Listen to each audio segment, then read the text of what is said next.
queríamos mantener nuestro compromiso con la sociedad, con los pacientes, con la calidad de nuestros servicios profesionales desde un punto de vista diferente. No podía faltar en este congreso, como dije en la inauguración, un encuentro, coloquio sobre participación y humanización del sistema.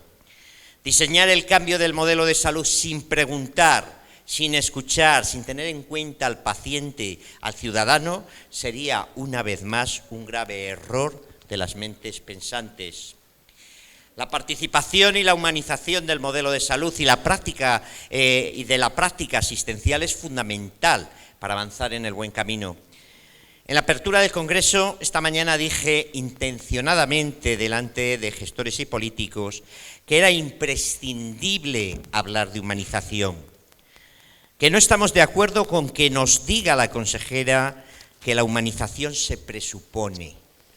La realidad que nosotros vemos nos indica otra cosa. Por desgracia, hay mucho camino por recorrer en esta materia antes de presuponer nada. En fin, para conducir este imprescindible coloquio tenemos a Carmelo Villafranca Renés, que es director de enfermería del Hospital de Burgos, además de socio de honor de esta sociedad científica. Alguien que está concienciado y comprende muy bien este debate. De hecho, su prioridad como director de enfermería son los pacientes, al igual que debería ser la de cualquier enfermera. Nos presentará a los 4 ponentes que nos acompañan, a los que quiero agradecer especialmente su esfuerzo y colaboración para estar hoy aquí con nosotros y compartir este rato. Adelante, Carmelo. Bueno, muy buenas tardes a todas, a todos. En primer lugar, agradecer a la asociación, a Luismi, la invitación para estar una vez más en este foro imprescindible, yo creo, para nuestra profesión. Venir a esta tierra siempre es un regalo para mí y venir a este hospital que me vio crecer como persona y como profesional hace ya algunos años. Bueno, para mí es un honor además compartir esta mesa con los profesionales que me acompañan y a quienes agradezco enormemente su presencia hoy aquí y a quienes iré presentando en unos minutos. Bueno, como planteaba Luismi, el motivo del encuentro es plantear el concepto de humanización en la asistencia sanitaria. Este concepto, aunque se profundizará más adelante en la mesa, hace referencia al abordaje integral de la persona, donde interactúan sus dimensiones biológica, psicológica y social. Hablaremos de conceptos como atención individualizada y coherente, valores relacionados con la bioética, como el respeto a la dignidad, a la intimidad, a la confidencialidad, a la autonomía de las personas a quienes tratamos. Humanizar es hablar de comunicación, de empatía, de toma de decisiones compartida basada en los valores del paciente y en una beneficencia no paternalista que ponga en el centro de la asistencia los derechos del paciente. Como decía Albert Jovel, un poco haciendo referencia a lo que planteaba Luismi del centro del paciente, no todo es medicina en el tratamiento, no todo es razón, no todo es técnica y procedimiento. Lo importante es el enfermo, no la enfermedad. Tratar estos temas en un foro como este, el de la Asociación Española de Enfermería y Salud, tiene mucho sentido, ya que todos estos valores a los que he hecho referencia forman parte de nuestro ADN como profesionales. En este encuentro vamos a abordar estas cuestiones desde 4 puntos de vista y voy a pasar a presentar a la primera ponente, que es María Dolores Rubio, licenciada en Medicina y Cirugía, especialista en Medicina Familiar y Comunitaria, también en Medicina de la Educación Física y Deporte. Ahora mismo es directora médico del Hospital Rodríguez Lafora, del SERMAS, pero ha tenido numerosos cargos en la Administración Sanitaria de la Comunidad de Castilla-La Mancha, como directora general de Salud Pública, de la Comunidad de La Rioja, donde también ocupó este puesto. Tiene una amplia experiencia docente e investigadora y hoy viene representando a la Fundación Humans, formada por destacados profesionales e instituciones del ámbito sociosanitario y cuyo objetivo principal es facilitar los procesos de humanización en organizaciones sanitarias, en las actitudes profesionales y en los procesos organizativos de los centros asistenciales. Cuando quieras. Avísame cuando. Sí.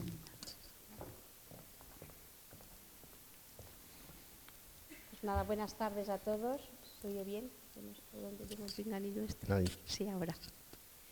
Muchas gracias a la asociación por haber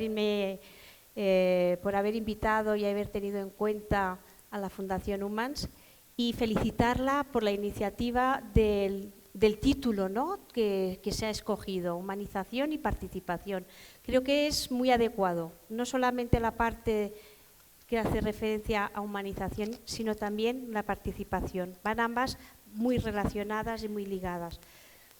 En la presentación yo voy a intentar explicaros un poquito la idea que la Fundación Humans, por qué surge, ¿no?, que creo que se ha dicho por parte de vuestro presidente, en el cual habla sobre que se da por sabida la humanización. Sí, efectivamente, la medicina va implícita en el proceso de un trato humano, pero eso no significa que no tengamos que ver y analizar el vocablo.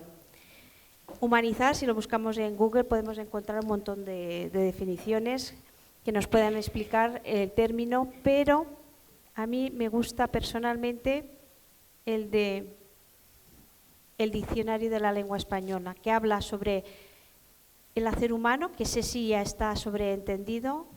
Me gusta la palabra familiar, me gusta la palabra afable y me gusta también hacia alguien o hacia algo, ¿vale?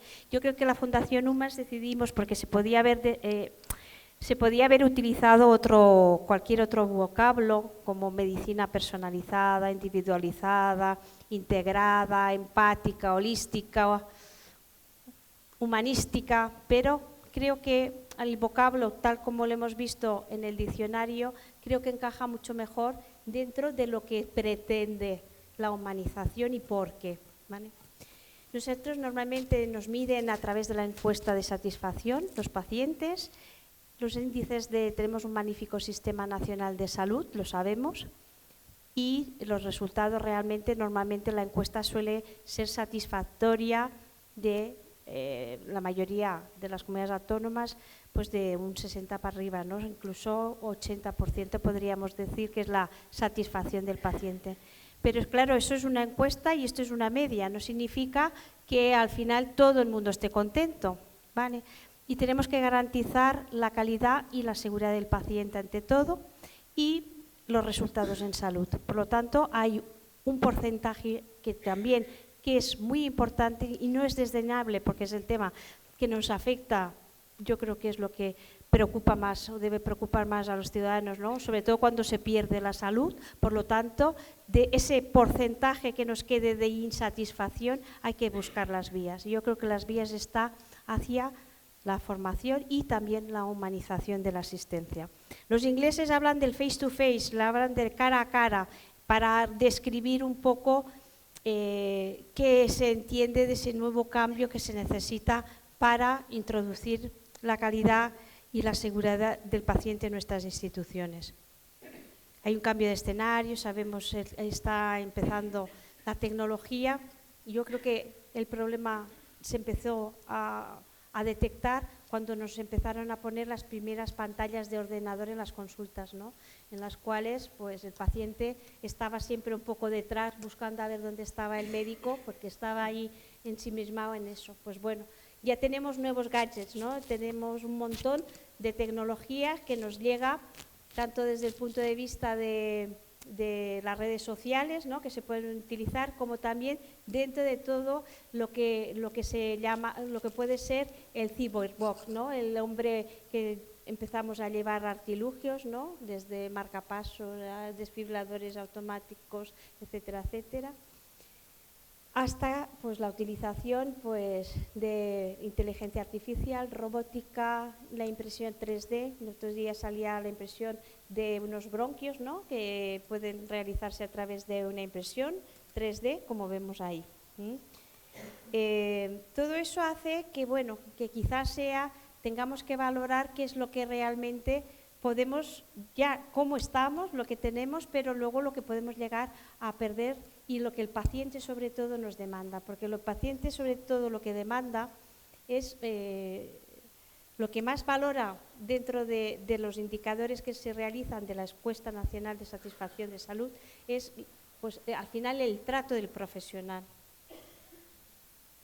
la empatía, la amabilidad, la que no se haya retrasos y si hay retrasos por lo menos se justifiquen, se expliquen, porque muchas veces nosotros también estamos sumergidos en nuestras consultas y no tenemos tampoco, muchas veces por la presión asistencial, no tenemos mucho tiempo, pero todo eso es algo que debe ir implícito en nuestro ejercicio de la profesión y por lo tanto creemos también, y en eso estamos intentando la Fundación UMAS, que dentro de los planes de formación figure también el conocimiento y las necesidades que quizás en enfermería, yo creo que dentro de los profesionales sanitarias, yo creo que está más la esencia en sí de la humanización y del trato y del cuidado, ¿no? Porque va implícito también en parte por el cuidado, pero también podemos mejorar mucho más. Conocemos también, sabiendo lo que produce satisfacción al paciente y lo que produce insatisfacción al paciente, debemos realizar cambios organizativos. Se habla mucho del aspecto del hospital, ¿no? De cómo el paciente, de su comodidad de su casa, ¿no? Y de su confort de su vivienda pasa a un hospital en el cual pues la pared es blanca, no hay nada, es incómodo, por las noches hay ruido, le despiertan cada 3 horas para tomarle una constante, el confort de la comida, etcétera, etcétera. Pues aparte de eso, también yo creo que es necesario desde el punto de vista de los gestores el realizar cambios organizativos, porque al final el tema de consultas externas, listas de espera, ¿por qué no podemos lograr de que el paciente, desde que entra en el sistema sanitario por un problema, ese mismo día resuelva el problema? En las consultas externas muchas veces se hace una consulta, se pide la analítica, el paciente está dando vueltas por el sistema y hasta que está impaciente, hasta que no tiene el resultado. ¿Por qué tiene que esperar? Eso crea ansiedad y crea al final problemas. Entonces, todo eso es lo que nos demandan los pacientes. Yo creo que los cambios organizativos, aparte de los estructurales, tenemos que tenerlos en cuenta.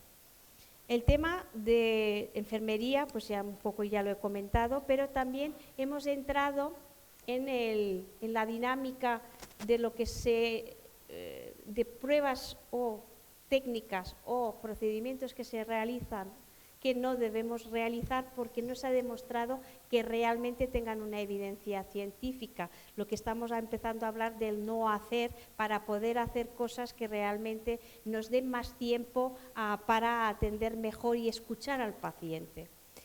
El sobreuso, el sobretratamiento, la medicalización, todo eso forma parte de diferentes aspectos que engloban la humanización de ese término que no se da por entendida, sino que tenemos que ir desglosando y analizando esos factores.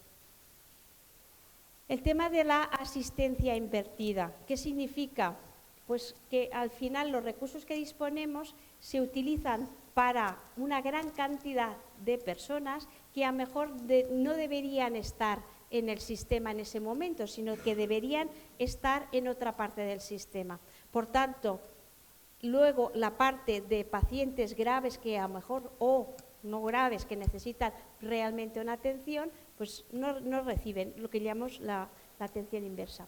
Entonces, eso produce distorsiones junto con la falta de tiempo, ¿no? Que yo creo que también se ha puesto sobre la mesa, el tiempo de atención de las consultas. Eso provoca al final errores y por tanto tenemos que, lo que hablaba antes, calidad y seguridad también forma parte de esa nueva tendencia que tenemos que tener en nuestras organizaciones dentro de los programas de humanización.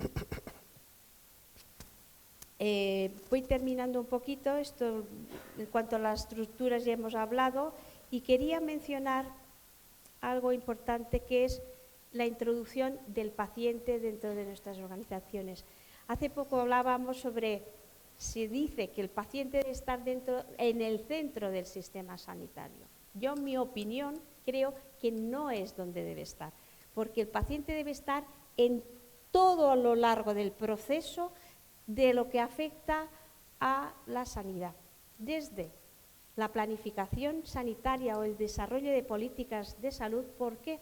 Porque cada vez también vamos hacia unos costes de procedimientos o de tratamientos terapéuticos que están encareciendo enormemente y pueden ser que tengamos que dejar de hacer o priorizar determinadas técnicas. Estábamos hablando que se está empezando a hablar del no hacer, ¿no? Porque perdemos tiempo, pero también se pierde por recursos que deben dedicarse a otro. Entonces, los pacientes es fundamental que puedan tener voz dentro de las instituciones, tanto desde el Ministerio como en las comunidades autónomas, como en los servicios de salud, como en los hospitales. Como yo, por ejemplo, en nuestro hospital hemos empezado y ya están las asociaciones de pacientes en la comisión de humanización, porque no podemos entender sin el paciente el poder mejorar el hospital.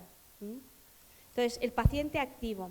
Y finalmente ya es la línea que además Europa marca y es la línea por donde Europa está elaborando ya, tiene el estatuto del paciente y lo va a tener que desarrollar y lo van a tener que aplicar los Estados miembros. Yo creo un poco sentaros las bases de que la humanización, para concluir, no es algo que se dé sobreentendido, sino que es un camino que tenemos que hacer desde los profesionales, los gestores, los pacientes, todos juntos, para que al final todos los que intervienen en el proceso asistencial consigamos mejores resultados de salud. Muchas gracias.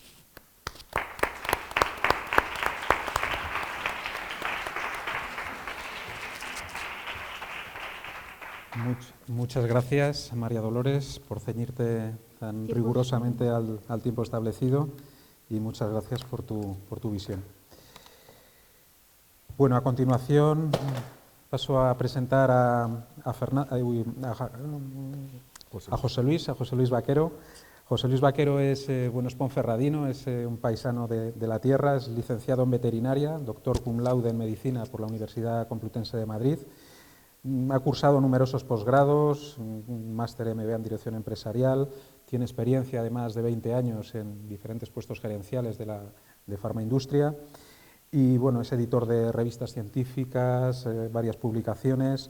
Lo que le trae hoy aquí es su vínculo con el mundo asociativo de pacientes, siendo voluntario y asociado de la Asociación de Pacientes de Linfoma, Mieloma, Leucemia y Síndromes Mieloproliferativos.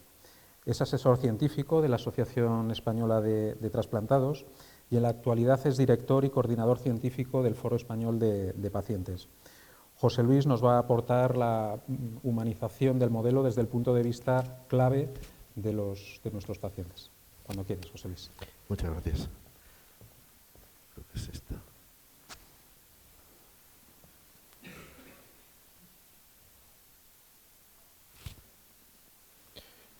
Bueno, muchas gracias desde luego a la organización por habernos invitado y a todos vosotros por permanecer aquí todavía a estas horas y cansados de un largo día, ¿no?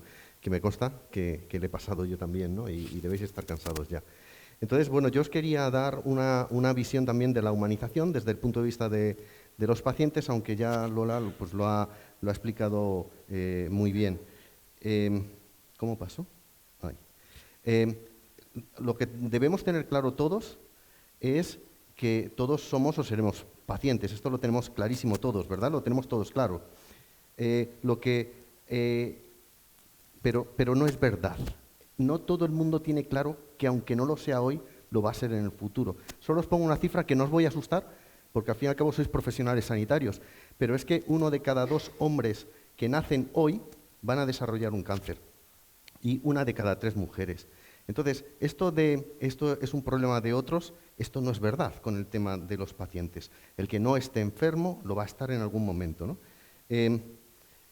Fijaos, nos comentaba Lola las encuestas de satisfacción. La última publicada oficial en el Ministerio es la del CIS del 2018 y fijaos que sitúa el nivel de satisfacción de los pacientes en un 68,3%, pero fijaos el matiz, dice, opina que funciona bastante bien o bien, aunque necesita algunos cambios. Esto está extraído exactamente de cómo está reflejado en el informe.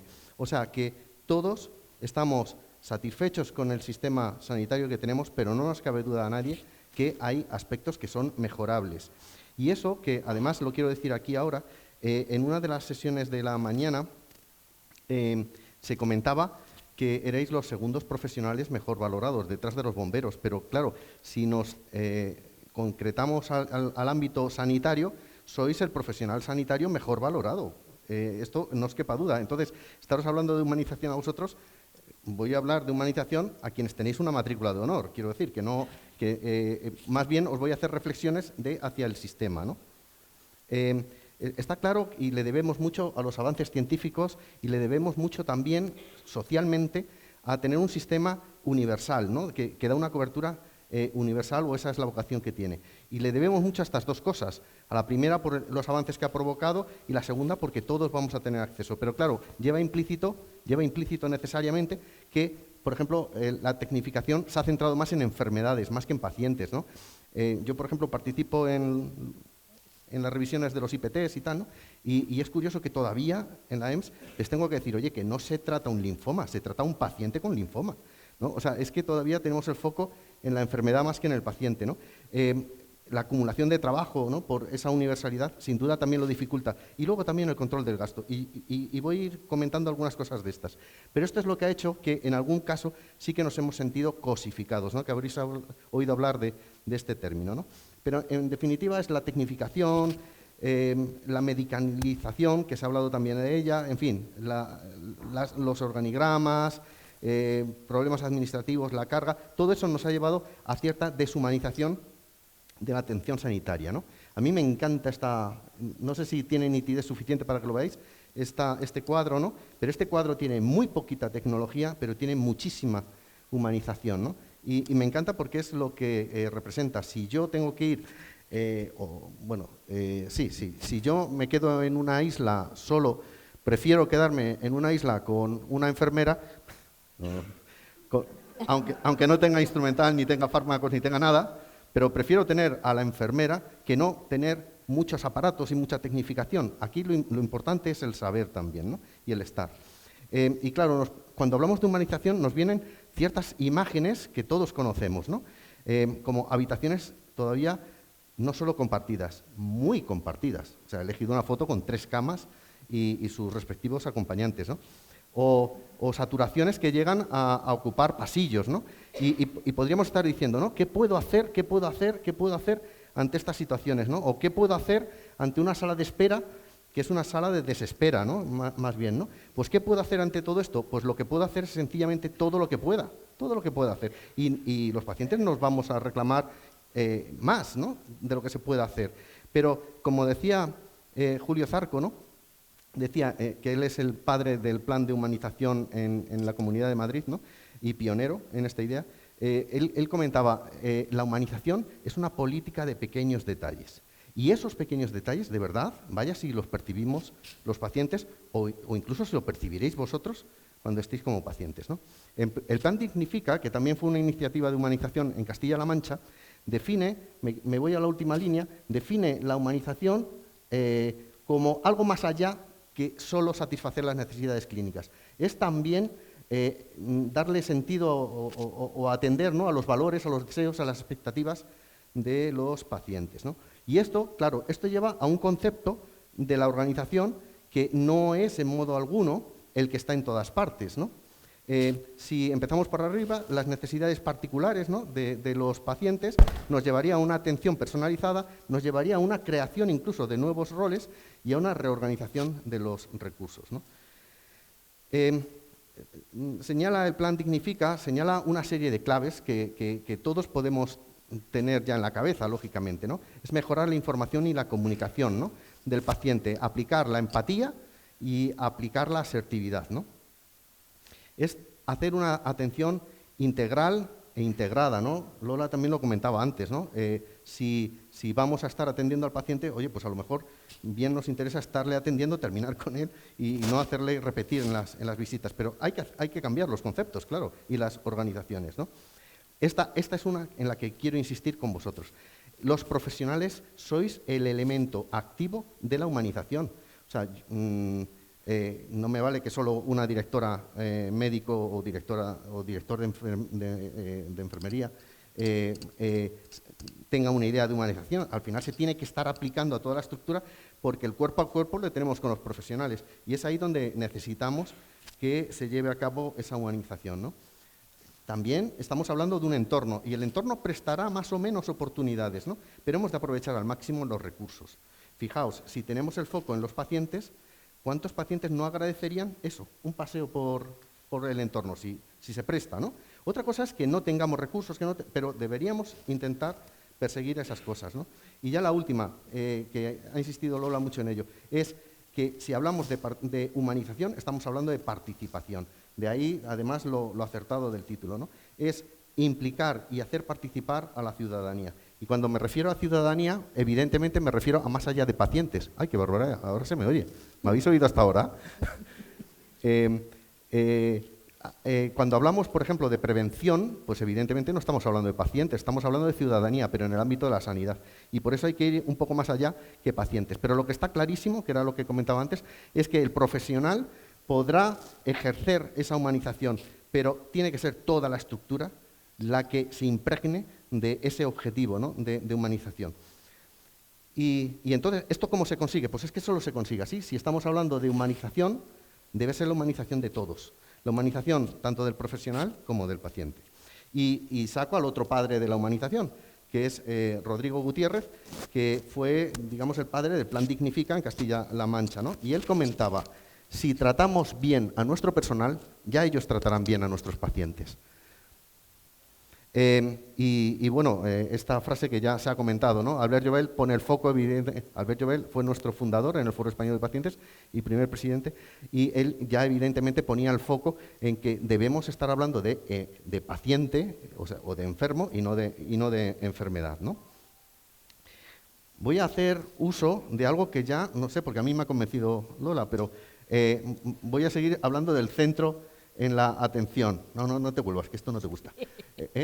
¿Dónde debe estar el centro de atención? A mí ya me ha convencido, pero creo que le doy el mismo sentido que ella. Si señalamos al paciente y a los afectados, porque el paciente es él y su entorno, que también le afectan, si hablamos del paciente, es que lo que hay que satisfacer son las necesidades del paciente. Y tampoco nos las imaginemos, preguntémosle.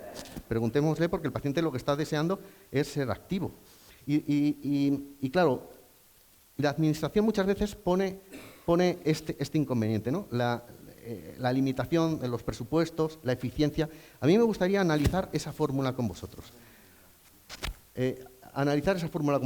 Mirad, la eficiencia es un quebrado en el que arriba, en el numerador, están los resultados en sanidad y en el denominador está el consumo de recursos para haber conseguido esos resultados. Claro, evidentemente, si se hace grande el numerador, se hace grande la eficiencia, pero también, si se hace muy pequeñito el denominador, se hace grande la eficiencia. Pero claro, ¿a mí qué me importa del numerador? A mí del numerador me importa que de verdad lo que se esté es aportando valor al paciente, porque hemos dicho que le vamos a mantener en el centro de atención, aunque no sea un término adecuado. Pero vamos, que vamos a intentar satisfacer sus necesidades. Pues entonces, los resultados en sanidad tienen que ser estarle dando valor de verdad a los pacientes. Dejadme que os ponga un ejemplo. Si los resultados que calculamos de salud es el número de hernias operadas, a mí eso solo me dice, pues no sé, lo rápidos que son, o en las gestiones, en las operaciones. A mí lo que me importa es saber cuántas hernias no han tenido complicaciones. Eso de verdad sí que le está aportando valor al paciente. ¿Os dais cuenta? Es más un tema cualitativo que cuantitativo, que es lo que más se hace. Y en cuanto al denominador, si estamos reduciendo los costes, bajando los precios y tal cual, pues lo que hacemos es poder justificar incluso un numerador más pequeño. O sea, si yo bajo mucho los costes, puedo estar manteniendo el mismo ratio de eficiencia habiendo reducido también la calidad arriba, que eso evidentemente es lo que yo no quiero. Yo no quiero que me reduzcan la calidad.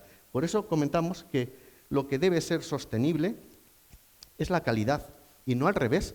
A mí el Ministerio no me puede convencer que para que algo se haga más sostenible, pues empecemos a perder recursos que tenemos hoy en día, ¿no? La legislación, sabéis que ya ampara al paciente en este sentido en cuanto a la toma compartida de decisiones.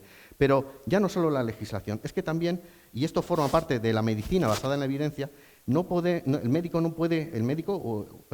sanitario no puede permitirse el lujo de tomar las decisiones él solo, prescindiendo de aquella apreciación que tiene el paciente, que está de primera mano, porque eso también es evidencia, ¿no? Entonces, creo que justifica la toma compartida de decisiones no solo razones legales, éticas, sino también prácticas, porque nos va a ayudar más a superar el problema que tiene el paciente. De todas formas, quiero insistir en esto, que precisamente con vosotras, con las enfermeras, es con las que esto no suele ser ningún problema, o sea, no, pero de cara al sistema se debe comprender, ¿no? La enfermedad está inmersa en la incertidumbre, esto está claro. Si en la incertidumbre está la vida, pues sin duda aún más lo está la enfermedad, que nunca responde igual en todos, ¿no? Pero las decisiones compartidas al menos reducen los riesgos a equivocarnos, ¿no? Siendo deseable entonces la colaboración pues, a todos los niveles, ¿no? Tanto de la administración como de los profesionales y por supuesto de los pacientes, implicar al paciente en la toma de decisiones, ¿no? Los resultados en la salud, ¿no? Creo que debe estar centrada en los pacientes, los resultados aportando verdaderamente valor al paciente porque esté satisfaciendo sus necesidades. Y entonces al final tenemos los resultados en sanidad y pensamos que estamos aportando valor a los pacientes. ¿Pero de verdad estamos aportando valor a los pacientes? Pues mirad, para esto yo creo que lo que hay que recurrir es a eso, a la experiencia del paciente. Dejadme que os comente, desde el Foro Español de Pacientes colaboramos con IDIS. IDIS, os comento, es el sistema sanitario privado, ¿vale? Ellos sí han tenido este interés por valorar, claro, hablan de pacientes, hablan de clientes también, ¿no? Pero al final han hecho una buena iniciativa, que es valorar la experiencia de los pacientes. Y esto os pongo solo dos ejemplos, ¿no? Bueno, fue con una muestra de más de 10.000 pacientes, y huelga decir que esos 10.000 pacientes lo eran del sistema privado y del sistema público, porque solo muy pocos tienen una de las dos coberturas. Lo habitual es estar en las dos coberturas. Y se les hacía preguntas en los dos ámbitos, ¿eh? De hecho, ese congreso que refería antes era el de administrativos de la sanidad del sistema público, ¿no? Entonces, esa es una muestra muy representativa, muy grande. Y fijaos, cuando se valoraba, por ejemplo, las urgencias, el valorar la experiencia de los pacientes supone el desglosar ese proceso en diferentes ítems que son los que se consideran críticos en ese proceso. Y entonces ahí sí, en cada uno de ellos se valora no solo la satisfacción, que eso se parecería mucho a una encuesta de satisfacción, no solo la satisfacción, sino, fijaos, es el grado de cumplimiento de las expectativas que tenía el paciente en ese punto, ¿no? Que no solo es satisfacción, es una idea un poquito mayor, ¿no? Y entonces se va poniendo cómo quedan valoradas. Y de lo que se trata aquí no es tanto de aprobar o suspender, sino de ver qué es lo que es mejorable, ¿no? Y evidentemente, desde aquí ni yo lo leo, fijaos, es la información, es mantener informado al paciente en las urgencias. Eso es lo que está en amarillo, que es lo que está por debajo del 60%, que es lo que se establece como nivel mínimo de satisfacción, ¿no? Entonces, aquí apreciaríamos en qué deberíamos estar invirtiendo más recursos, que es en esto, en mantener informado al paciente, ¿no? El otro ejemplo es, por ejemplo, el de la consulta. Bueno, aquí hay un rojo como un tomate, que vosotros es que no lo podéis leer, ¿no? Es el de, me informaron también cuánto tiempo iba a poder esperar. Claro, en las consultas, la espera, fijaos cómo es la gestión de la espera en el sistema privado y en el sistema público, ¿no? En el sistema público casi que hemos visto una foto de cómo es la espera, ¿no? Pero fijaos qué conseguimos si al paciente se le está dando, por ejemplo, hay un cartel y se va dando una numeración que él sabe. Yo, por ejemplo, José Luis Vaquero, pues yo era JLB 14. Y ya me explicaron que eso es que hay 14 delante de mí. Y cuando vi 13 con otras iniciales, pues yo sabía que iba a ser el siguiente. Eso ya te va evitando la ansiedad, ¿no?, de cuánto tiempo voy a estar aquí. Pues ese sistema yo solo lo he visto en el sistema privado y eso bien lo podríamos estar exportando al público también, ¿no? Aparte de estar empleando el tiempo de espera en, por ejemplo, pues unas pantallas y que te hablen de buenos hábitos saludables, o sea, aprovechar también las esperas. Esto se puede mejorar, ¿no? Y esto es lo que señala la experiencia de pacientes.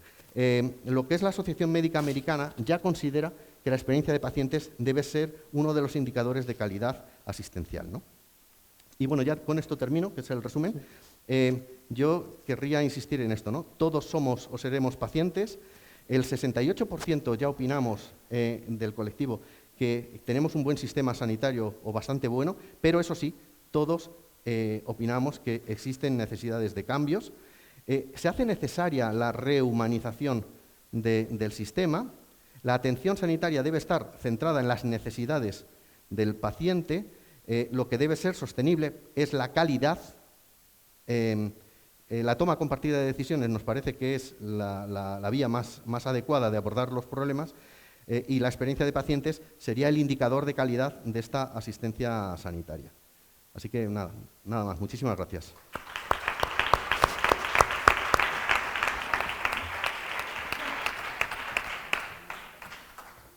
Muchísimas gracias, José Luis. Bueno, a continuación doy paso a Fernando. ¿Quieres esto? ¿Quieres ponerte? Vale. Voy presentando a Fernando mientras coloca el micrófono. Fernando, bueno, es leonés de adopción y bien conocido en esta casa. Es licenciado en Medicina, especialista en hematología y hemoterapia. Ha desarrollado su labor asistencial en hospitales como el 12 de octubre, el Virgen de la Salud de Toledo, donde creó la unidad de hospitalización de hematología. En el Hospital del Bierzo y desde 2010 trabaja en esta casa. Su actividad científica es muy intensa, con muchísimas comunicaciones en congresos de ámbito nacional, internacional, publicaciones, investigador en más de 20 estudios, ensayos clínicos relacionados con el mieloma múltiple. Lo que hoy le trae a este encuentro en realidad es la red que ha tejido en torno a los pacientes hematológicos. Fue asesor del Grupo de Trabajo de Participación Ciudadana y Humanización para la elaboración de la Estrategia Regional de Atención al Paciente Oncológico en Castilla y León y es asesor de la Asociación para la Lucha contra las Enfermedades de la Sangre, con quienes ha impulsado una iniciativa, Café con tu hematólogo, y este proyecto ha sido reconocido en diferentes premios sociosanitarios a nivel nacional. Fernando nos va a hablar de cómo mejorar esta relación de profesional sanitario-paciente, paciente-profesional sanitario. Cuando quieras, Fernando. Bueno, pues muchas gracias, Carmelo. Es un placer estar aquí con todos vosotros. Quería agradecer a la asociación y a Luismi, sobre todo por invitarme a compartir y a dar voz. Yo soy un vocero, yo soy el vocero de la Asociación de la Lucha contra las Enfermedades de la Sangre de León. Yo estoy trabajando aquí, como veis, desde el 2010 y soy asesor de la asociación desde hace 6 años aproximadamente. Nunca tenemos tiempo en la consulta, nunca tenemos tiempo en nuestra vida, nunca tenemos tiempo para hacer las cosas importantes que nos pide la vida, ¿no?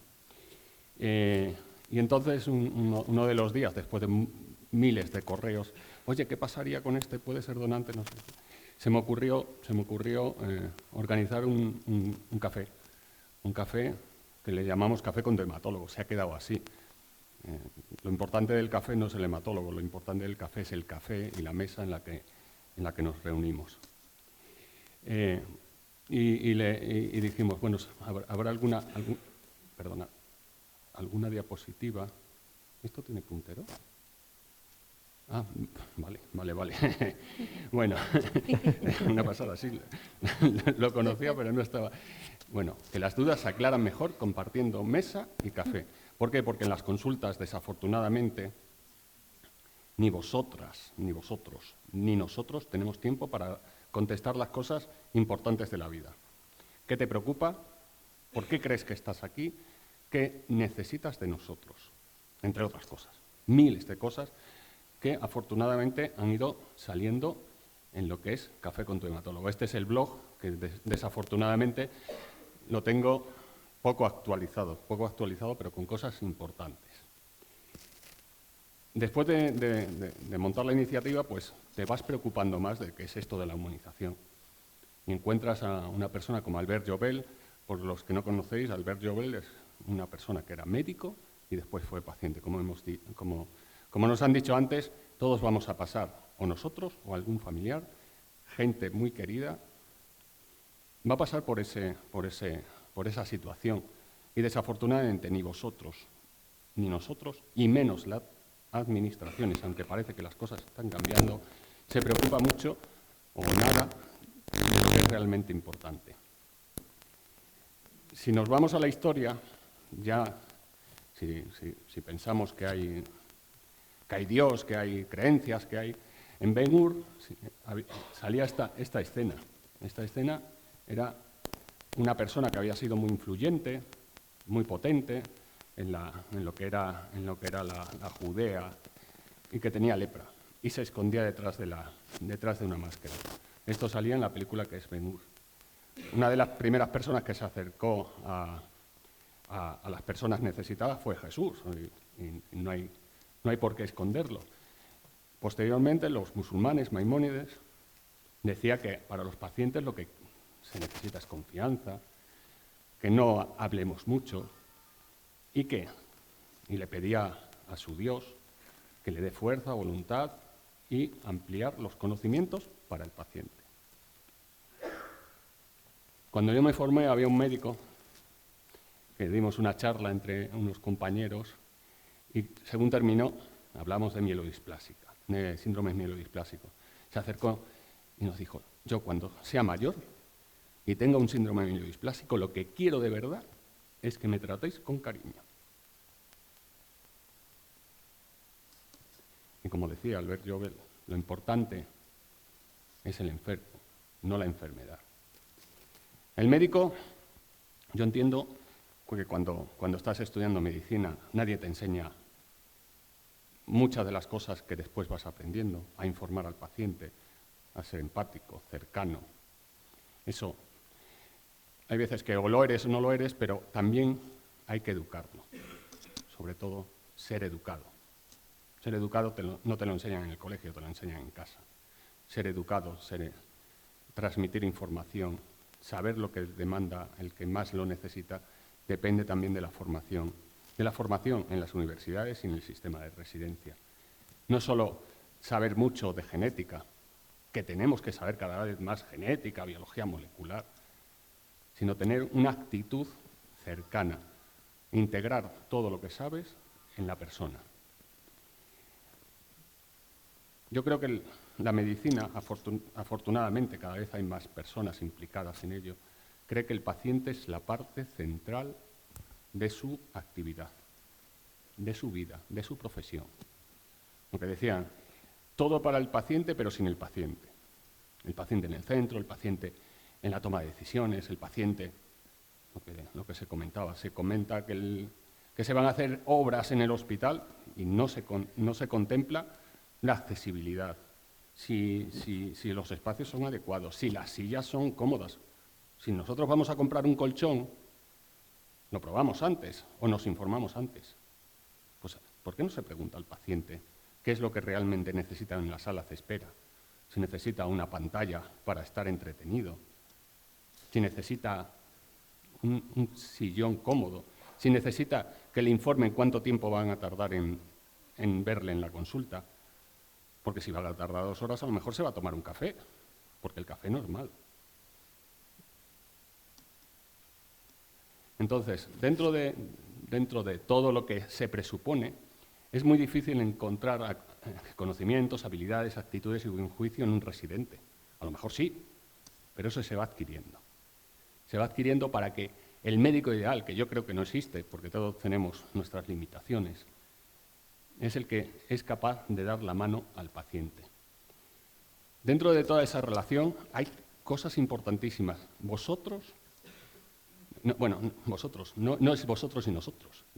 Estamos todos en el mismo carro, el carro que lleva a la salud. Lo importante de esta, liderando el cambio en salud.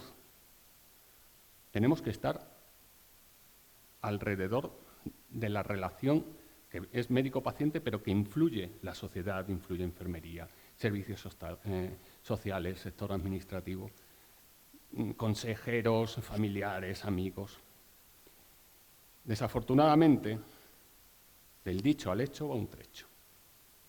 Es muy fácil hablar de humanización, decir, es que hay que hacer no sé qué, no sé cuánto. Si de nosotros dependiera, haríamos muchas más cosas.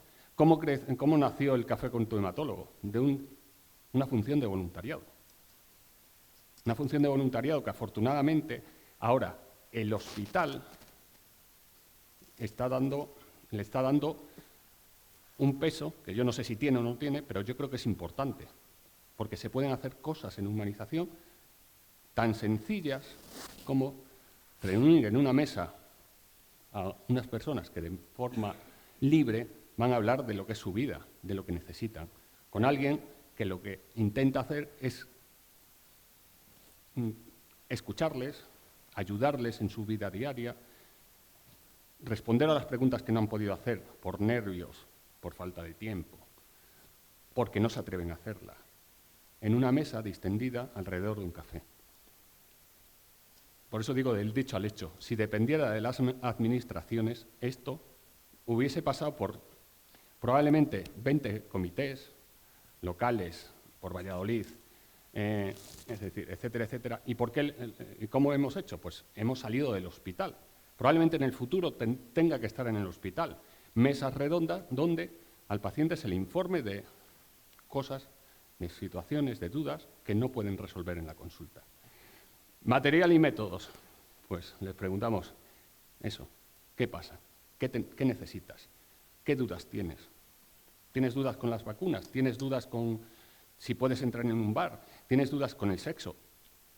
Hablas de la muerte, hablas de las necesidades, hablas de cuidadores, hablas de la toxicidad económica de la enfermedad.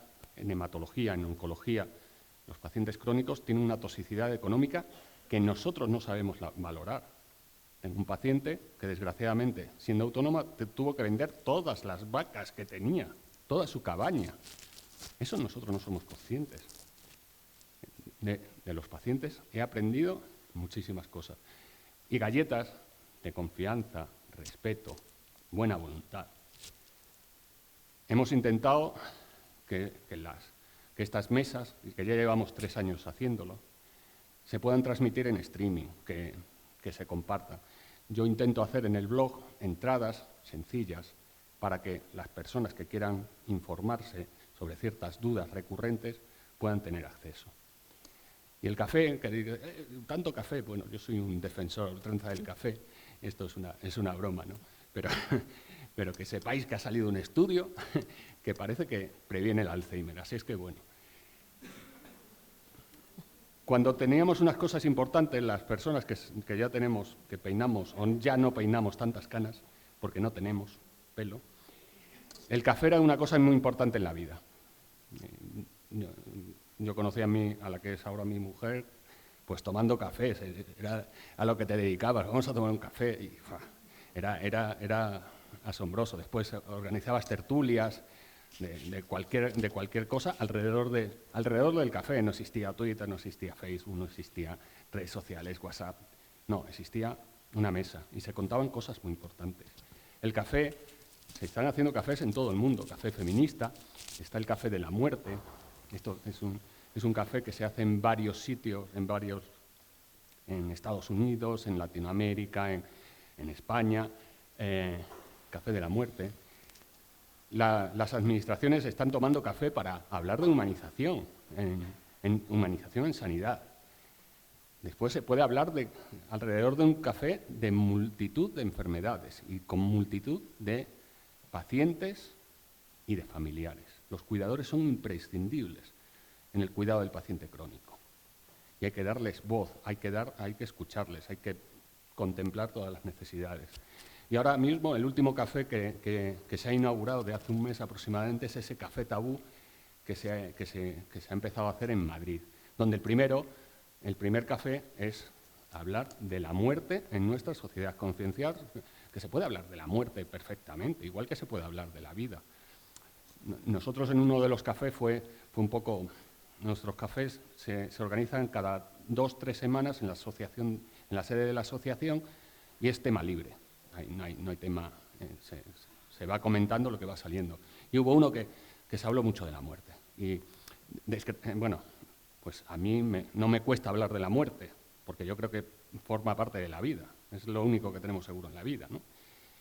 Pero los cafés entiendo que tienen que ser esperanzadores, tienen que ser sinceros, tienen que ser humildes. De cuando no sepas algo, decir, no lo sé, te contesto en el próximo café, ¿no?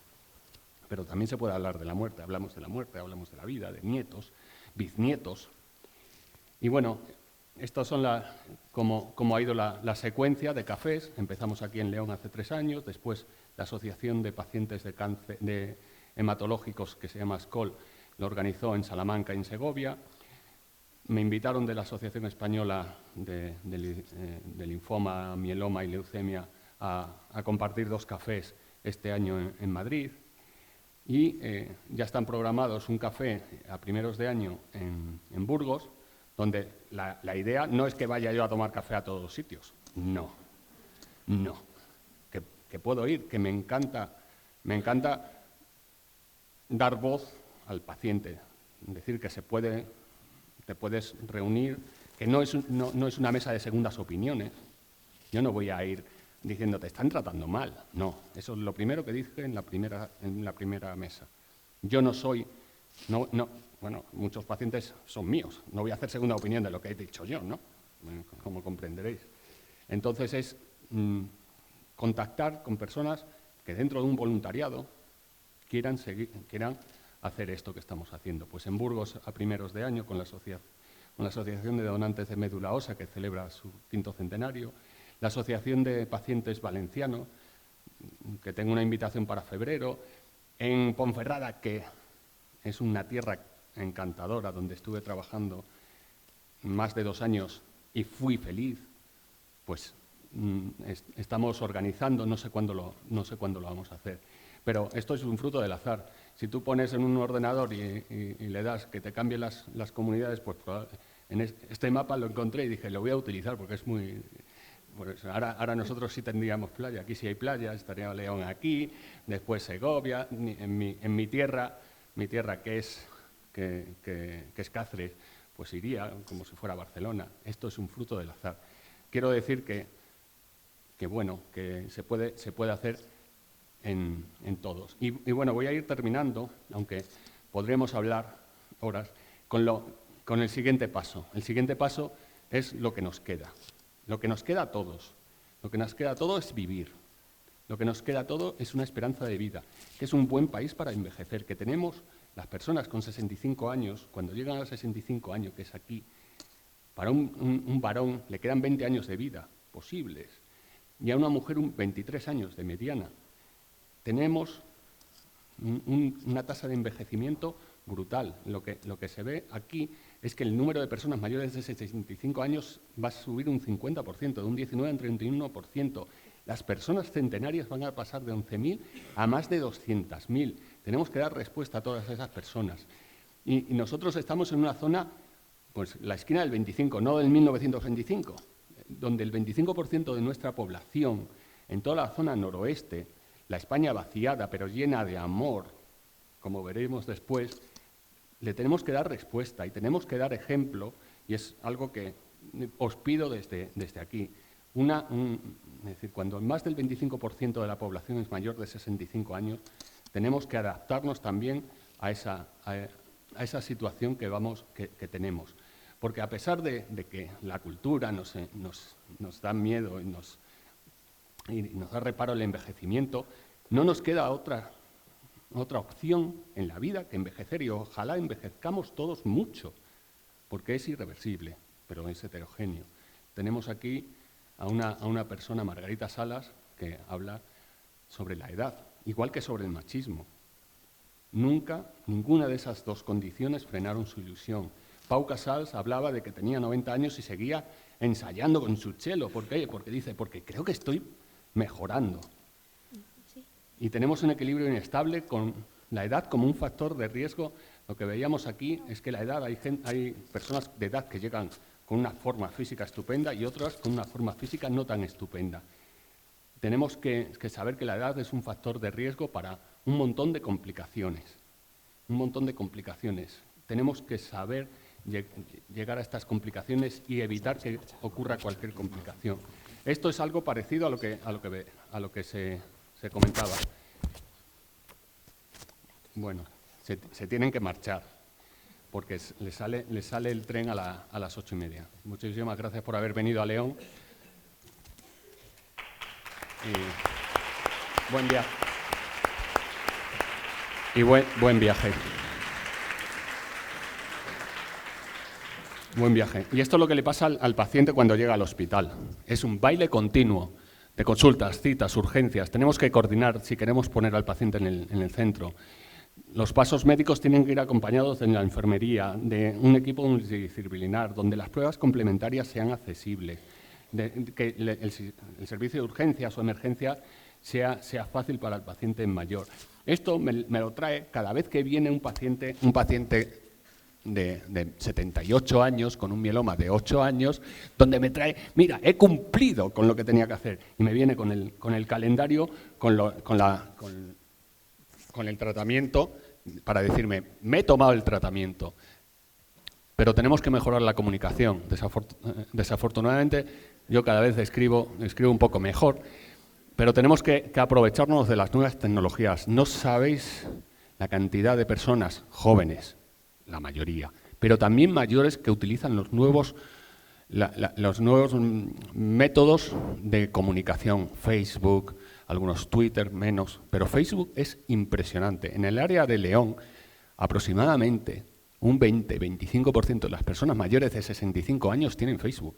Es una barbaridad. Eso me lo enseñó en una reunión de redes sociales. Hay que aprovechar todo eso y después hay que darle voz al paciente.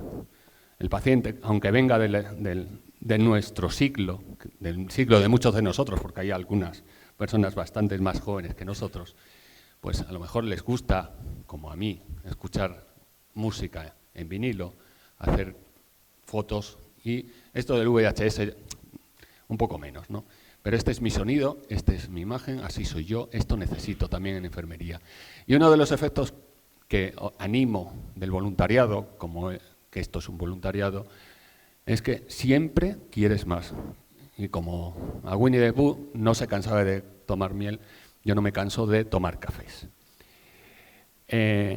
Y bueno, hablando de esto, del envejecimiento, pues a mí, cuando sea mayor, también me gustaría ser como esta señora.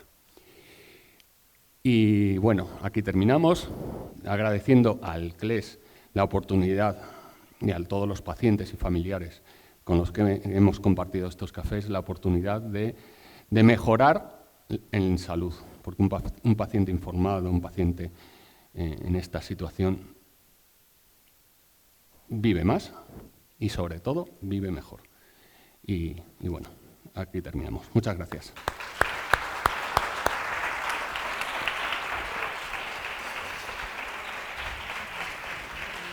Bueno, muchísimas gracias, Fernando, por compartir tu experiencia.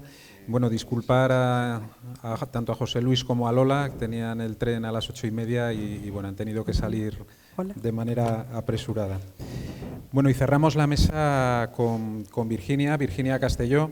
Virginia es presidenta y fundadora hace 8 años de la Fundación Música en Vena.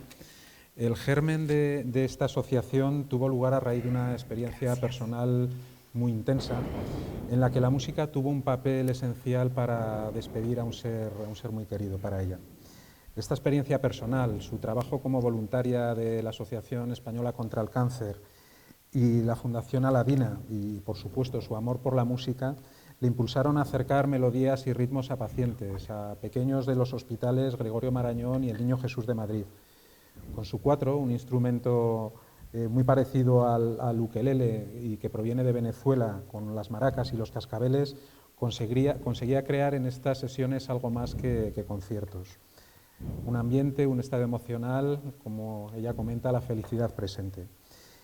En ese momento había nacido Música en Vena y para hablar de este proyecto doy la palabra a Virginia. Muchas gracias. Muchísimas gracias.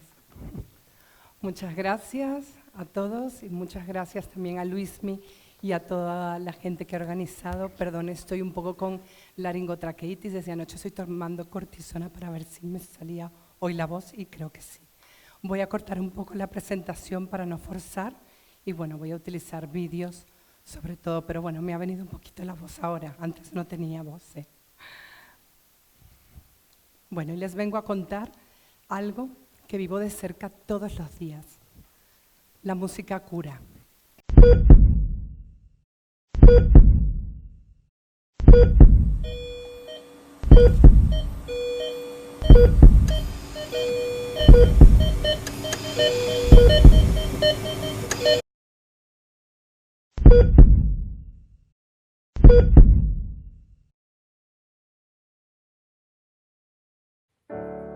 Pues me acuerdo que ese día me tocó el 12 de octubre, neonato. Yo iba súper contenta porque me encantan los bebés. Y claro, a veces se hacía duro en Música en Vena ir a diálisis o ir a oncología. Pero cuando Virginia me decía hoy neonato, yo iba feliz, ¿no? A Música en Vena la conocí en el hospital 12 de octubre con nuestro bebé, Ari, que era un bebé prematuro y tenía unas malformaciones, le tuvieron que operar. Suelen tener malformaciones congénitas graves, de corazón, de riñón, de pulmones, incluso de estómago. Claro, él no podía tragar ni saliva, porque todo el aparato digestivo, digamos así, no debía de funcionar. Perdía peso, se nació con 2,500 y se quedó en 1,400. Era dolor, eran curas, eran puntos, eran manipulaciones y se ponía muy tenso, con lo cual era muy difícil que consiguiéramos que mamara o que tomara un biberón. Cuando empezó a sonar la música, Sandra se acercó a nosotros. Y llegamos a cantarle a un niño que tenía a su mamá encima de su regazo y empezamos a cantar el bolero de Benny Moré, Cómo fue, a guitarra y voz. ¿Cómo fue? No sé decirte cómo fue. Y de repente notamos como en el desarrollo de la pieza cómo pasaban cosas. Se sentó allí, empezó a cantar y Ari estaba súper rígido y de repente fue como si le quitaran las pilas, se le cayeron los bracitos, se acurrucó, yo le giré la carita y empezó a mamar. Esa madre rompió a llorar, pero no hizo ruido, sino se bebía sus lágrimas, ¿no? De las que todos nos dimos cuenta, porque y dijimos, bueno, se ha emocionado, pero no era normal la emoción. Sentí como por fin era capaz de darle de comer a mi hijo. Había succionado por primera vez escuchando esta canción. Entonces ese mismo día pues le dieron el alta. Ese día nos fuimos a casa. Era el día que tenía que haber nacido y fue el día que nos fuimos a casa.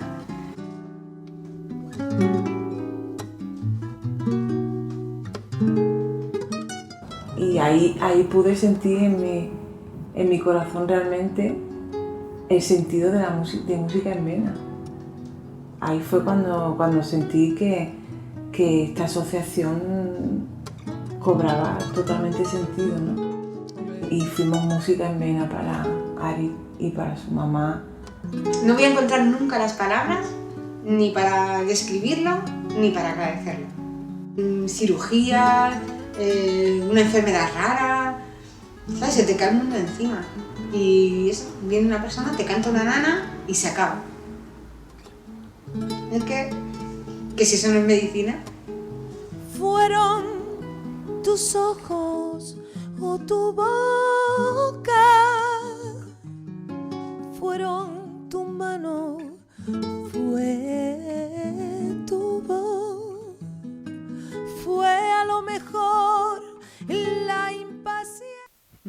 Sandra es una artista maravillosa. Todos los músicos que pasan por nuestros hospitales tienen un gran nivel artístico. Pero ¿qué pasa si su talento se coloca en un entorno como es un hospital? Desde hace más de 7 años nuestros músicos frecuentan otros escenarios, insospechados, escenarios donde su trabajo se convierte en casi un milagro. Lugares donde el dolor se manifiesta con toda su fuerza y crudeza y donde su música transforma en alivio ese sufrimiento generando momentos de calma.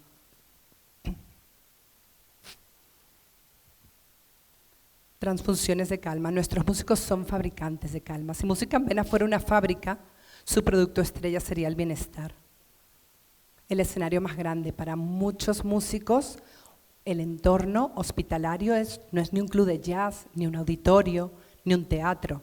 En los hospitales tratamos como usuarios que atraviesan todo tipo de emociones y situaciones, desde una espera en la sala de oftalmología, como en la UCI o como un paciente oncológico terminal. Y ese precisamente es el nuevo escenario que Música en Vena ha creado para la música y para los pacientes. Un nuevo sector de actividad. Nuestros centros son las personas. Como veis, esto va de personas. Música en Vena la integramos personas centradas en personas. No nos imaginamos otra forma de trabajar que no sea desde el corazón. Y es por eso que nació Música en Vena. El origen estuvo en la enfermedad que tuvo mi cuñada, Marianela García de Cubas, hace 11 años. Tuvo un cáncer terminal terrible y durante todo el proceso de su enfermedad la estuve acompañando y me di cuenta que había que hacer algo por los pacientes. Entonces fue cuando dije, oye, pues empecé a ver el voluntariado en los hospitales. Yo no conocía lo que era el voluntariado, empecé a trabajar con la Asociación Española contra el Cáncer, con la Fundación Aladina, y a través de estas dos asociaciones quise utilizar la música. No soy músico profesional, pero como me presentaban, siempre he amado la música. Y entonces empecé a probar con los pacientes a través del 4 y poniéndoles con mi teléfono música. Y cuando vi esa transformación, dije, está claramente que quiero crear una asociación. Al principio nadie me quería acompañar, ni el viudo de mi cuñada, y me dijo el gestor, pues Virginia, que te acompañen tus hijos aunque sean menores de edad. Hoy en día mis hijos gemelos, ellos tenían 17 años, menores de edad, y ellos junto conmigo hemos sido los miembros fundadores de la asociación. El propósito de Música en Vena, el por qué, el cómo y el qué. ¿Por qué? Pues transformar ese alivio en sufrimiento en los pacientes a través de la belleza de la música. Yo siempre digo que la música de las artes es la que más directamente te toca las emociones y llega al corazón. ¿Cómo? Conectando con las necesidades de los pacientes y músicos y generando esos momentos de armonía. ¿Qué? Intervenciones musicales con las que llevar nuestro propósito cada vez más a los hospitales. Todo gira en torno al paciente y al músico. Humanizamos, investigamos, formación, empleo, voluntariado y sensibilización. Humanizamos, pues hacemos giras intrahospitalarias en 14 hospitales de la Comunidad de Madrid y en 5 hospitales de Cataluña. Estamos investigando, a raíz de los años de humanización, hemos creado un proyecto de investigación, los MIR de Música en Vena, músico interno residente. Formación, especialización para futuros médicos, para músicos, y hemos creado el curso de verano en la Universidad Complutense del Escorial, Música y Cerebro, Neurociencia de la Música. Y estamos generando empleo para músicos dentro de la investigación. Y el voluntariado a través de empresas, ciudadanos, aprendizaje y servicio. Y sensibilizamos en congresos y jornadas médicas, jornadas de emprendimiento musical. 7 años, esta cifra está mal, llevamos ya 7 años, vamos a cumplir en marzo 8 años y hemos organizado más de 3.000 microconciertos, hemos beneficiado a más de 60.000 pacientes y hemos trabajado ya con 7.500 músicos en los 14 hospitales en Madrid, en Cataluña, y hemos desarrollado los 6 estudios clínicos, empleando a 40 músicos. Aquí está Leonucci, que vino al Teatro Real y al Liceo, y le pedimos que viniera a cantar a los pacientes. Esto fue en el Hospital 12 de Octubre, en el auditorio. Tenemos a Jordi Sabal con Ferran Sabal, que fue en el Hospital Clínico San Carlos hace 4 años. Le había pedido a Jordi si había tocado en un hospital y me dijo no, nunca ha tenido la oportunidad. Y su hijo Ferran Sabal quedó encantado y él igual. Quería tocar más cerca. Aquí tenemos a Rosalén, que la tuvimos en el Hospital Severo Ochoa. Jorge Pardo, gran saxofonista flautista de Paco de Lucía, uno de los primeros músicos que tuvo Paco de Lucía, el quinteto. Tenemos aquí a Los Secretos, que vinieron a tocar a oncología del Hospital 12 de Octubre y luego terminaron en el Salón de Actos. De tantos músicos que han pasado, la orquesta del Conservatorio Superior de Música de Madrid. Esto fue el Mesías en Vena. Junto con la Fundación La Caixa, hicimos el Mesías participativo, donde veis 250 voces en el escenario ante 700 pacientes. La gerente del hospital tuvo que abrir la planta de arriba para que la mayoría de los pacientes se beneficiaran, ¿no? Porque la verdad que estamos haciendo conciertos en gran formato, porque la mayoría de los hospitales tienen maravillosos salones de actos como este, y qué mejor, ¿no?, que llevar allí la música. Aquí, como les contaba, estos son los gemelos que veis.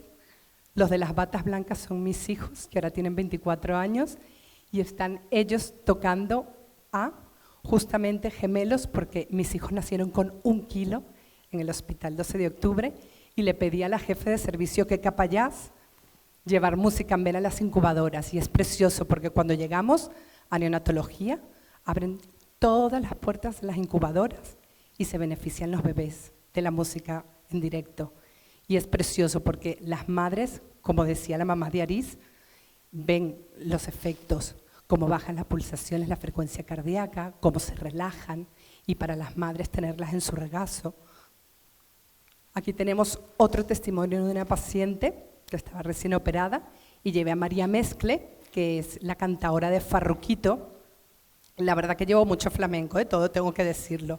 Y Música en Vena empezó hace 8 años con el flamenco, porque yo estudié durante 17 años flamenco, tenía mucha relación con músicos flamencos, y el primero que vino fue Juan Parrilla, que vino en marzo del 2012 a tocar. Y el flamenco tiene una fuerza, y siempre digo que es una emoción del alma, es tan fuerte y transforma tanto al paciente que terminan como le pasa a esta paciente.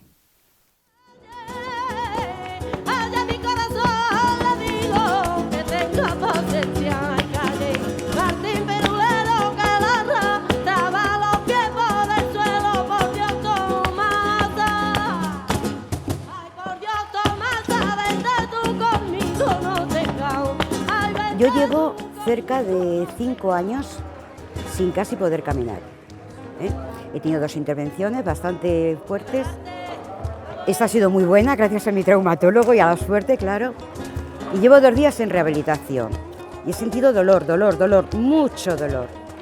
No es culpa de la rehabilitación, es que yo no voy motivada. Y yo he sentido aquí que mi cuerpo, las manos, esa pierna, me movía. Y cuando me han invitado a bailar, he pensado, la pierna y cómo subo, no. Pero después he dicho, no, yo tengo que mover, yo tengo que hacer algo, porque me ha hecho vivir, estar viva.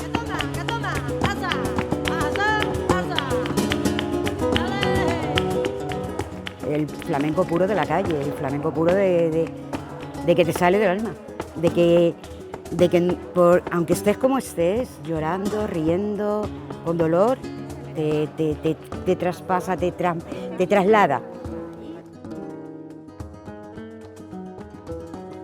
Me ha transportado a otro tiempo, me ha transportado a mis hermanas, a mi infancia, a mis amigos, a mis discotecas, a mi juerga de la calle, a mi hija que bailaba flamenco. Me ha transportado en todo. Porque no hay nada como el flamenco. Para mí el flamenco es poesía.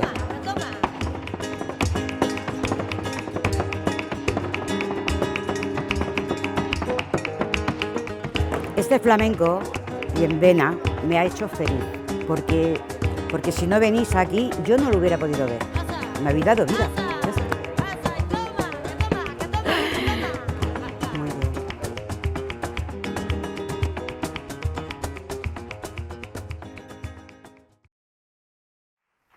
Ahora les voy a hablar del proyecto de músicos internos residentes, donde veréis un vídeo, los testimonios.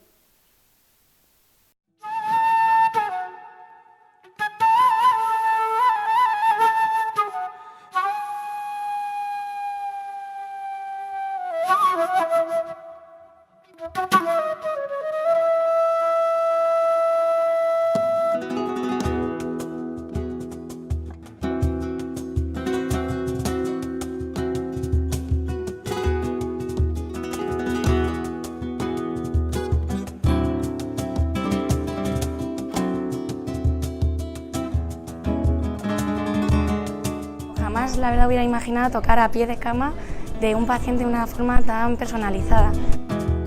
This might have so much more purpose because we are actually helping the people instead of just playing and having fun.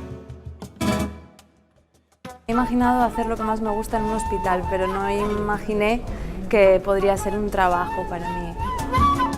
También siento que se abre como una línea paralela para el músico de crecimiento musical.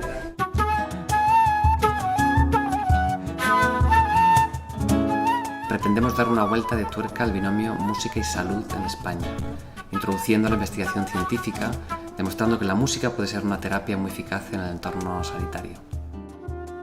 El proyecto MIR ha arrancado en septiembre de 2016 tras ser aprobado por el Comité Ético de Investigación Clínica en 3 jefaturas de servicio: la unidad de cuidados intensivos, la de neonatología y la de rehabilitación. Y es lo que queremos hacer, pasar de una implantación, de un proyecto muy social a un proyecto investigador en el que seamos capaces de demostrar que la música y otras, así como otras manifestaciones culturales, pues son efectivas a nivel clínico para mejorar el pronóstico y los resultados en salud que obtenemos de los pacientes.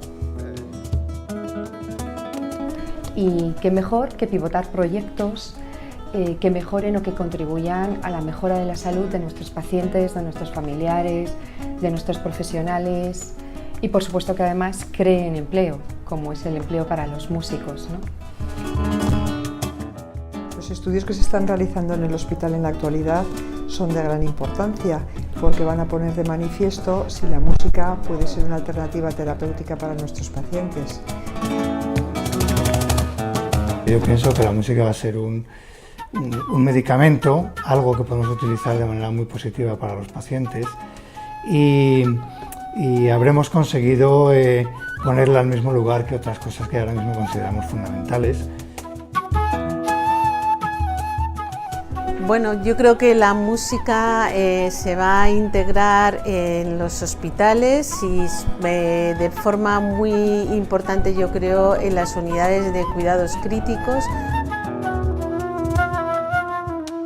Pues creo que les conecta mucho con la vida y además a nosotros nos relaja un montón, entonces eso también se lo estamos transmitiendo a ellos. Pero sí que se relajan, en las pulsaciones vemos cómo bajan. Para nosotros es un placer poder colaborar con Música en Vena en este proyecto y esperamos que este se pueda generalizar a otros centros.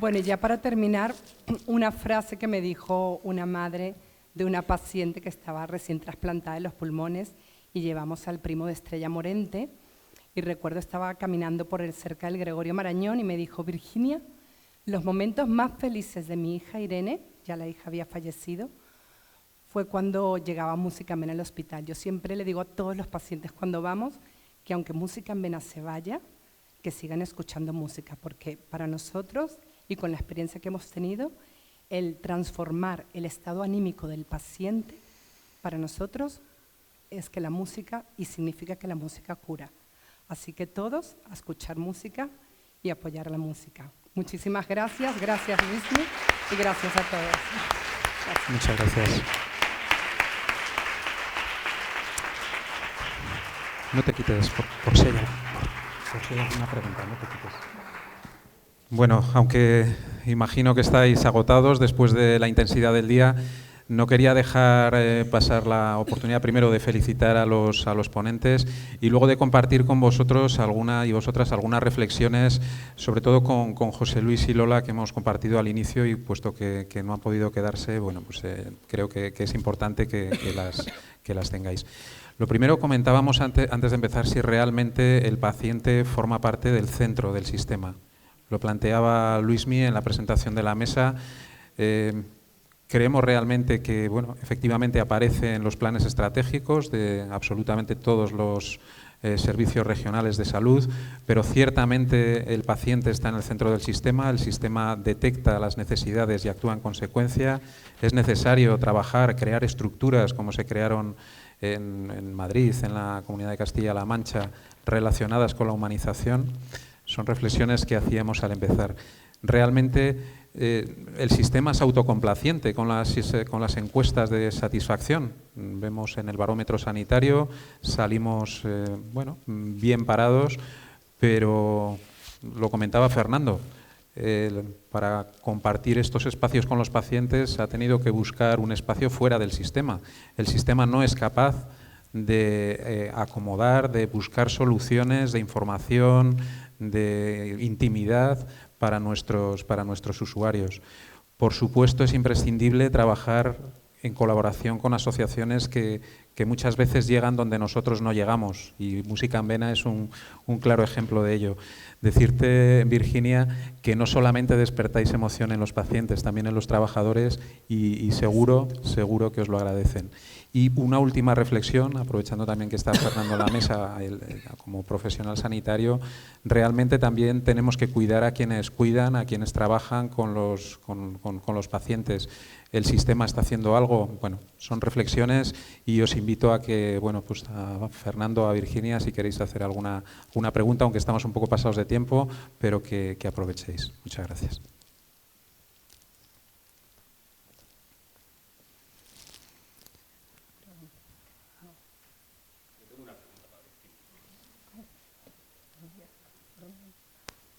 En realidad, ¿qué necesitáis, por ejemplo, para venir, para empezar en cualquier hospital? ¿Qué necesitáis? Para decir, el Hospital de León quiere que venga. Claro, es que creamos convenios con conservatorios de música cerca del hospital. No sé si por aquí el Conservatorio de León, o imagino que aquí habrá está todo una cerca. escuela. Ah, vale. No es Madrid.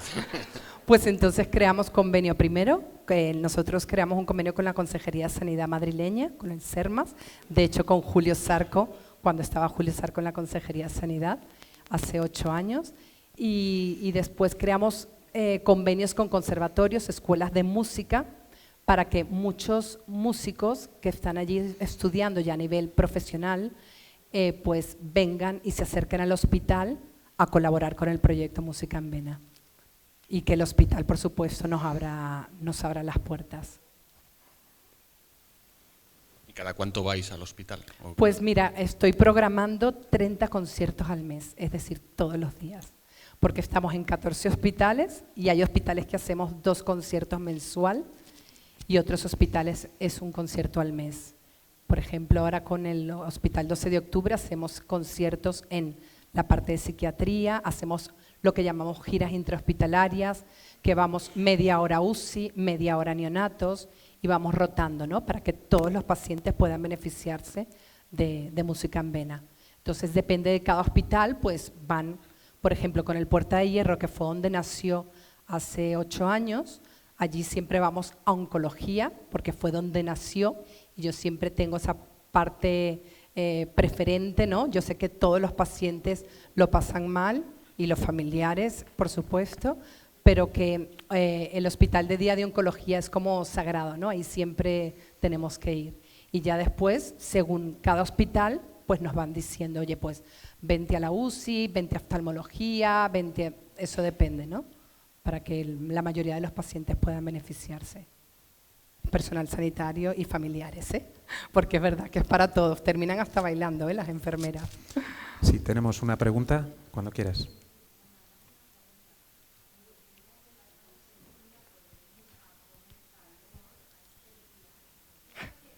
No se oye. Sí.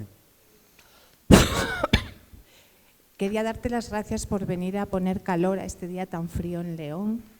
Quería decirte que la experiencia que tenemos con la música aquí en León es puntual. La tarde víspera de Reyes, el día 5, o sea, el día 5, todo el día. Los Reyes Magos y un coro de una parroquia visitan a los pacientes por la mañana a pie de cama y a los niños. Y luego aquí por la tarde en el salón de actos la familia que quiere pues trae los regalos. Es el día más bonito en el hospital. Este año se ha creado el grupo de humanización aquí en el Hospital de León y yo he salido elegida entre muchas de las solicitudes que había. No sé si se arrepentirán porque soy muy guerrera. Me ha cogido la palabra el doctor, pero como tenemos que llevar propuestas a la reunión, yo ya tengo clara. Este año hemos tenido el Congreso de Traumatología, que yo soy de traumatología aquí en León. Las compañeras de Málaga presentaron la escuela de cadera y les dije, me encanta, te la vamos a copiar. Y el día 25 de octubre empezó a andar aquí en León la escuela de cadera. Y espero poderte decir muy pronto que también esa iniciativa la hemos iniciado aquí en León. Ya está en marcha, ¿eh? Sí. Porque tenemos una escuela de música aquí en León que además tocan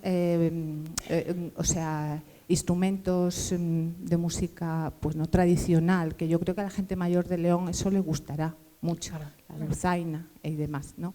Entonces, bueno, pues yo no sabía que estabais en ello. Desde Alclés se está organizando, esto llevamos hablando 6-8 meses, con menos estructura, porque lo que tiene Música en Vena es una estructura bestial.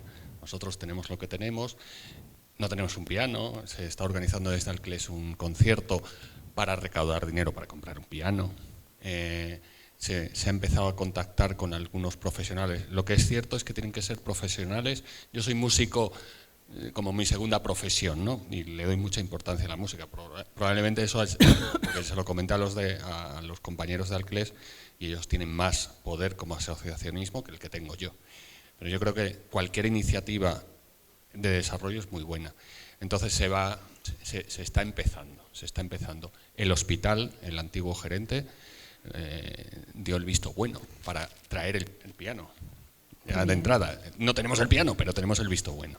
¿Vale? Donantes de piano, tienen que pedir donantes de piano. Entonces se va a organizar donantes de órganos, bueno, un órgano también, donantes de piano. Hay un concierto organizado que todavía no tiene fecha, pero sí tiene grupos musicales, porque la presidenta de Alclés, de la asociación, conoce a un montón de músicos que ya han dicho que van a colaborar en ese concierto para comprar el piano. Lo que no está la fecha en Espacio Vías y estaréis informados. ¿Vale? Es decir, que lo que pasa es que lleva mucho, es distinto al café. Mañana organizamos un café, no necesitas nada. El piano si necesitas, el visto bueno, el piano, contactar con músicos que sean profesionales. Yo me puedo poner a tocar, pero yo no soy un profesional. La música tiene que ser buena, de buena calidad. Exactamente, porque una música desafinada es un ruido terrible. En 8 años nos ha pasado solo 2 veces, cuando la coordinadora del Hospital de Música en Vena, yo tengo una coordinadora por cada hospital, y me dice, Virginia, este músico, o sea, yo digo, para el concierto ya, porque una música mala, fatal, o sea, crear ruido, imagínate para los pacientes que están tan sensibles con el tratamiento. Entonces nos ha pasado solo 2 veces en 8 años. Lo que hago siempre es que me manden un link los músicos. Después de que he tenido esa experiencia, entonces yo veo primero el link, veo dónde va esa música adecuada por ejemplo, para la UCI, música clásica, para oncología, desde jazz, flamenco. Mira, ¿sabes lo que anima tantísimo, que he llevado mucho? Coro gospel. El coro gospel los pacientes están con la cabeza para abajo, la mirada, y terminan pero el gospel se te mete dentro, es increíble. O sea, llevamos todos los géneros, desde música brasilera, jazz, flamenco, clásica, y hay que ser muy selectivo. Uno va luego aprendiendo, oye, pues para la UCI este tipo de repertorio es el adecuado. Porque al principio, claro, yo al principio me iba a los clubes de jazz, me gastaba una pasta, porque mira qué maravilla, a mí nadie me había abierto esa idea. Yo me iba al club de jazz y pedía al músico, cuando terminaba, me tenía que comprar un refresco o una copa, quedarme, y cuando ya se iba a camerino, yo entraba. Le decía, perdona Jorge, como le hice con Jorge Pardo, ¿puedes venir un día al hospital a tocar? Virginia, nunca he tocado en un hospital, he tocado en la cárcel, pero nunca en un hospital. Te prometo que iré, estoy hasta aquí de giras y de trabajo, pero iré. Y siempre iba así de un club de jazz a otro y pidiéndole a los artistas de esta manera. Jorge Drexler nos costó bastante, menos mal que vino, y después al mes fue que ganó los 3 premios que ganó hace poco. Pero de que cuesta, cuesta, pero es verdad, el músico tiene que ser bueno. Profesional, a lo mejor hay músicos, cantautores, como me pasó en Cataluña, que no tienen un nombre y no son profesionales, pero tienen una voz increíble. Bueno, se ve el talento, que los veis en la televisión en estos programas, de gente que canta, que no tienen un nombre, pero tienen una voz. Por eso muchos me escriben, no soy profesional, no soy conocido, pero me gusta cantar, y me manda el link y ese músico viene al hospital. O sea que hay que hacer una selección. Ya me podéis, tenéis mi mail y yo estoy dispuesta a ayudarles en todo, sea con lo que sea, con músicos que vengan, ya tienen mi ayuda. Bueno, pues muchísimas gracias a todos. Tenemos una ultimísima pregunta. Vale. Decirle a Fernando que seré el primero en ir al concierto de Sequenonia, está luchando por ese concierto como loca, así que estaré allí el primero. Y luego decir que ya ha habido un piano dentro de una sala de tratamiento oncológico, y quiero pedir un aplauso porque por ese piano lucharon 2 enfermeras que las cuesta mucho levantar la voz. Una de ellas está aquí y la otra está en casa porque no puede asistir a este congreso. Pido un aplauso para ellas porque ya llevaron un piano a hospital de día oncohematológico y lo pudieron disfrutar los pacientes durante varias jornadas.